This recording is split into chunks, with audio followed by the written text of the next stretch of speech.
Hi everyone, let's get straight to the point. A few of you will have seen that my most recent video, covering a clash between China and Taiwan in 1995, has been underperforming a bit in the algorithm compared to my last project. The comments, likes and viewer retention has been through the roof, but people just aren't clicking in the first place, and YouTube has all but stopped showing it to people. However, there's still quite a lot I can do, and I wanted to thank all of my viewers who have been sending in support and advice. As for which bits of advice I've decided to implement, the answer is yes, as in I'm going to do all of it. I'm announcing an operation. The goal? To get my existing work to people who like it, expand overall reach, and make my future output more sustainable. The operational plan will have 3 phases. Phase 1.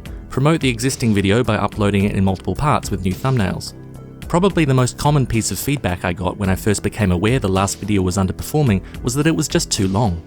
Now I'm someone who was incredibly hyped to see the Bread Circus's 12-hour Clone Wars video, so I was resistant to the idea, but I guess I'm just built different. So I will now be splitting up videos that are over 3 hours into 2 or more parts, starting with the Taiwan Strait video I've already uploaded. Now to be clear, the existing full version will remain, and full-length multi-hour videos will still be my main focus going forward. But if you have a friend that was put off by the nearly 5-hour runtime, maybe slip them a link to the 1 to 2 hour re-uploaded versions once they're up. I'm someone who can teach themselves most skills, but when I started this channel I just wasn't very good at thumbnails. Now that I've had a bit more practice and established a more consistent style, this should also help with reach. Phase 2. Expand the channel's community with better subtitles in new languages and a Discord. Something I really enjoyed about my first video was how international the audience was, particularly appealing to people in both countries in the fictional conflict, Australia and Indonesia, but also having broad appeal across Southeast Asia. Selamat pagi and Kumasta, by the way. But my most recent video has mostly just appealed to people in the US. When trying to work out why, I realized that Google's Chinese auto-translations sucked so bad that the video was unwatchable. So starting now I've decided to change that. I've taught myself subtitle editing, and even wrote a whole program for batch translating subtitle files. It didn't fucking work and I just got a Google Translation API instead, but I needed to brag about that somewhere. In any case, from now on, all of my videos will have much better subtitles in Spanish, Portuguese, Hindi, Indonesian, Arabic, Japanese, French, German, Korean, Vietnamese, Russian and Chinese, plus any smaller language groups depicted in the video. Also, the Taiwan Strait video now has Albanian support, because I used that as a test language, so Persian Detya. Hopefully this makes my videos much more shareable in a bunch of languages I know many of you speak, so please send it to some friends.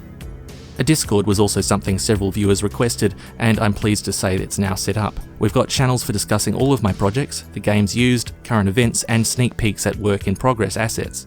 There's a link in the description if you're interested. Phase 3. Stabilize output with shorter videos between big releases. Some ideas that viewers sent in were making of and Q&A videos, so I thought, why not both?